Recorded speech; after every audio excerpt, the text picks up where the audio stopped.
Fantasy Football Warriors. Here we are again. We're back. Waiver wire. Going into week 5 now. Man, I hope this season doesn't fly by like last season. Last season we were like at week 17, 18. Like we blinked and we were there. Hella quick for sure. So here we are. Waiver wire week 5.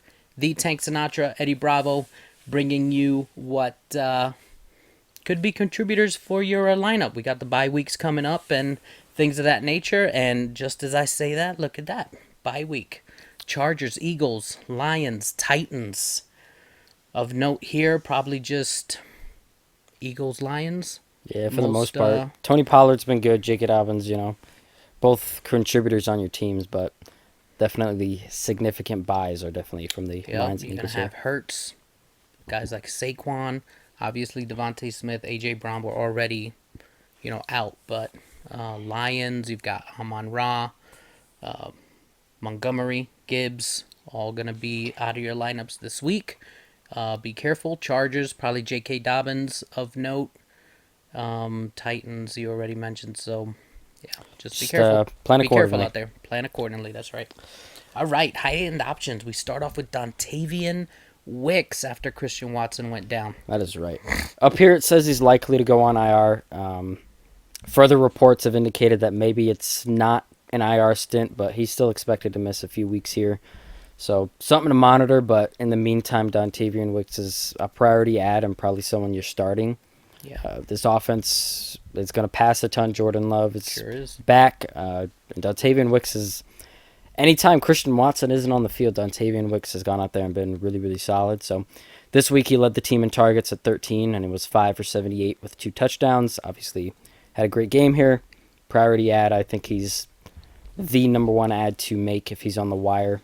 And that's the Dontavian Wicks thing here. Yeah. Xavier Legette, there's a typo there. But Xavier Legette, rookie for the Panthers, is also another...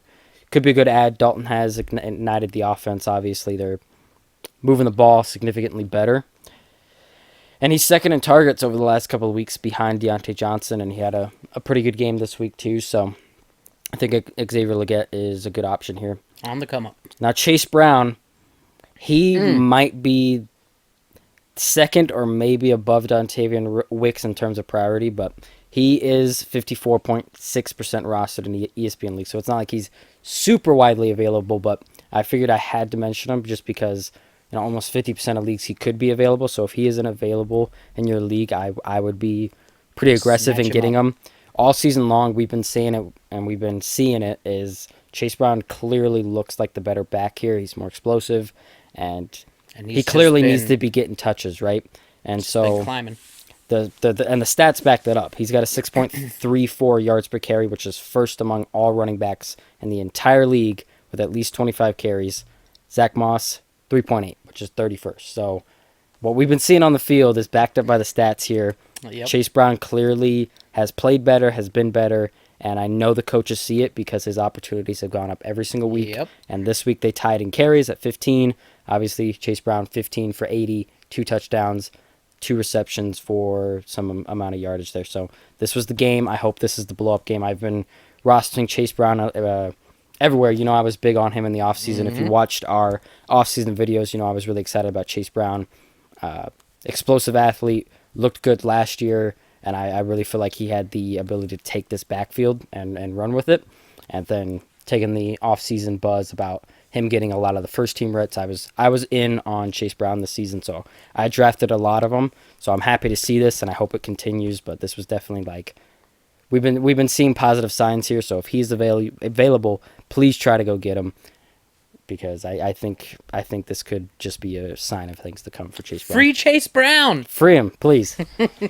I could use it. I've been in some of my leagues. I've been playing It's gotta happen. RB2 roulette with Jerome Ford and Singletary. Yeah. It's gotta happen. Next up, if you are QB needy, Justin Fields. He just exploded this week. You called it. I think in our start-sit video, you said this could be the week for Justin Fields, and it absolutely was. I can't see a reason why he's not a QB1 rest of the season. He's passing well, he's playing well, and he's running now too. And honestly, props to Arthur Smith. He's definitely been putting together offense that has been conducive to success for Justin Fields, and you gotta give it to him. So Justin Fields is a priority add if you are QB needy. Let's see here. If there are only a handful of QBs that if you're rostering, I wouldn't be trying to go get Justin Fields. I would say Josh Allen, Lamar Jackson, Kyler Murray, Jaden Daniels. Maybe end of list. If you don't have either four of those guys off the top of my head here, I could be missing someone, but I don't think I am. If you don't have either four of those guys, I would be trying to go get Justin Fields. What about the case for Sam Darnold? Sam Darnold's probably another one, but Justin Fields offers the rushing upside, Yes, which is huge. So absolutely. even with Sam Darnold, I would probably still be trying to get Justin Fields. Like I said, Yeah. it's probably just those four. Yep. And all four of those guys have been playing pretty well and have the rushing upside. So if you do not have a quarterback that's delivering that rushing upside at all, I would be trying to get Justin Fields because there's been a great deal of kind of poorish quarterback play. Even Patrick Mahomes is borderline not startable. Like I said, outside of those four guys, please be trying to get Justin Fields if he's on the wire. Next up, Josh Downs. My baby boy. He came back from injury. He looked good. 30% of targets, 8 for 82 and a touchdown. He was big on him this offseason, and he looked good. He definitely gets a boost with Joe Flacco. We'll have to see what his production looks like with Anthony Richardson, but more on that later. Oh, yeah. Our mid-tier options here. Tucker Kraft. How about Tucker Kraft? Came out of kind of obscurity here to breathe a little life into the tight end death valley that we talk about. A little bit. We mentioned Tucker Kraft in our week 1 waiver wire video as a pretty good target just because the usage was so super strong. That has held up throughout the last 4 weeks. Is a 76% route participation on the season, and now the targets have been slowly starting to come this season, or this week he had the highest targets on the season, which was 7, and he finished with a pretty good stat line, 6 for 52 and a touchdown. If, like you said, this offense is going to pass a lot. Yep. Right? Jordan Love is back. Yep. I would be going. I don't think there's a single tight end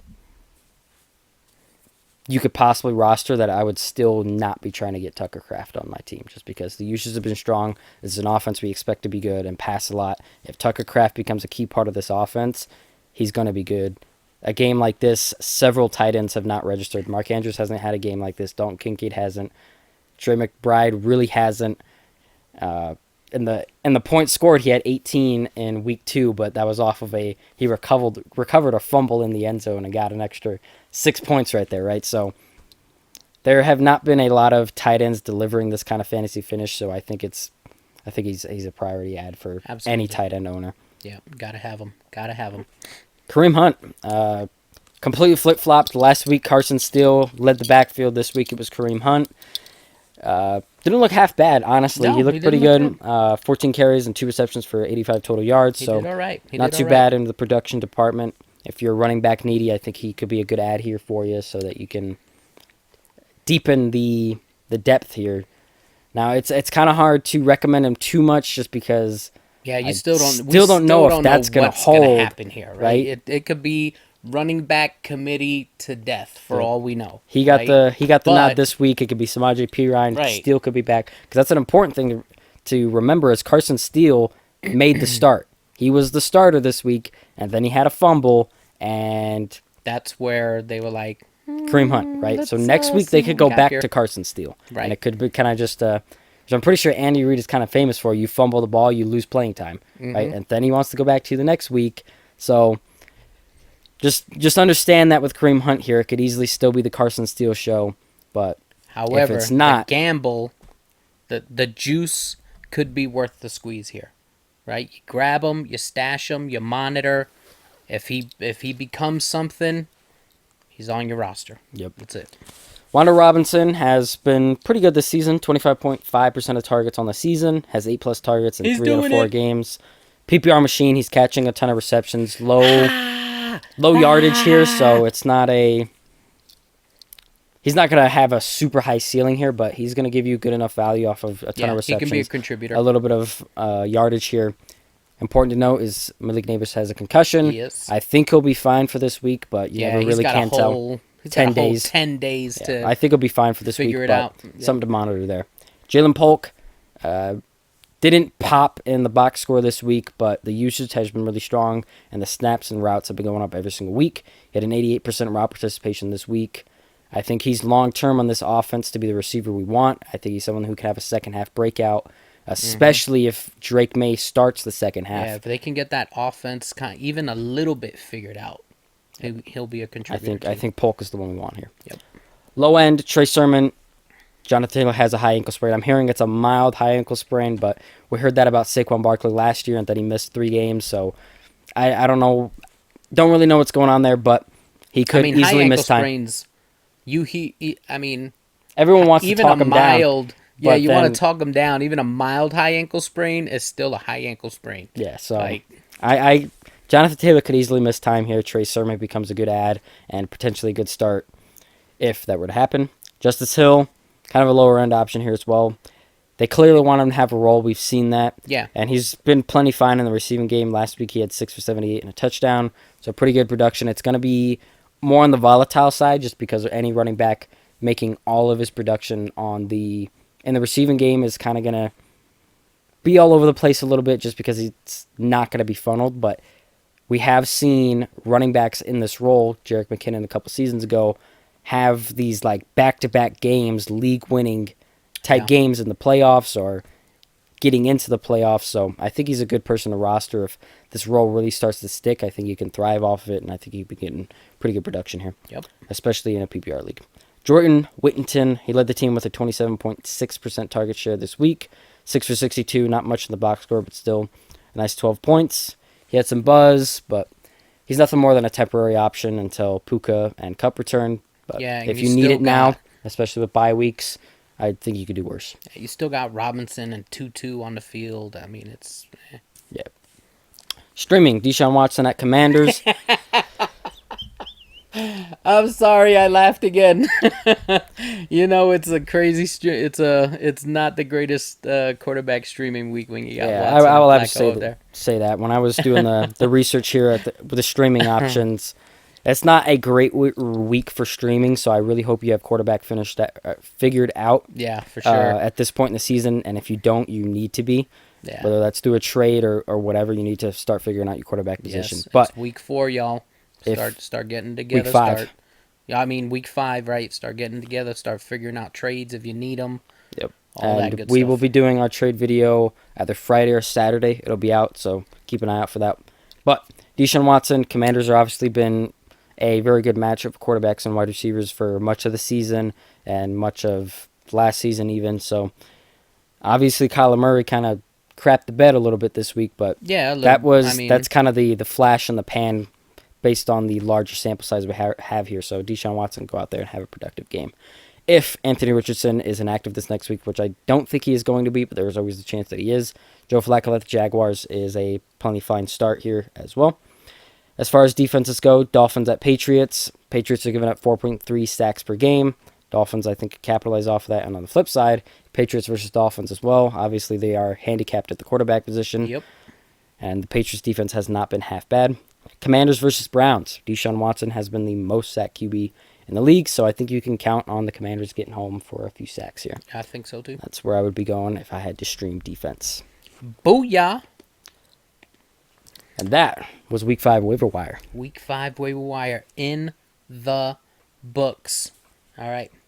We're in Week 5. Start planning accordingly, Fantasy Football Warriors, right? Like we said, start figuring out your lineup. Start figuring out where your weak points are. Where do you need help?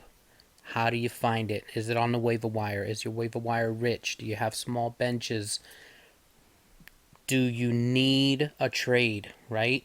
Work out a trade if you need to. Don't go out there trying to get something for nothing. Make sure, like we've talked about, it's mutually beneficial trades that are going to benefit you, benefit the other party, so that you could go on and strengthen up your lineups where you are weak. And follow your trending data. This is where we really start playing this game now. Yep. We're in the thick of it now. So, full 4 weeks of trending data. use it however it is that you absorb your fantasy content, and make good decisions. So here we are at the end. If you like the content, please give it a like, give it a subscribe, share, spread the love, leave comments for us. Did we miss something? Is there anything you want to chat about? We'll be more than happy to comment, start some conversations in the comment box, right? Fantasy Football Warriors, we want to know about your rivalries. Who are you looking to get a win on right here in week 5? So, for the Tank Sinatra, Eddie Bravo, we're signing out. Start sit coming next. See you next time.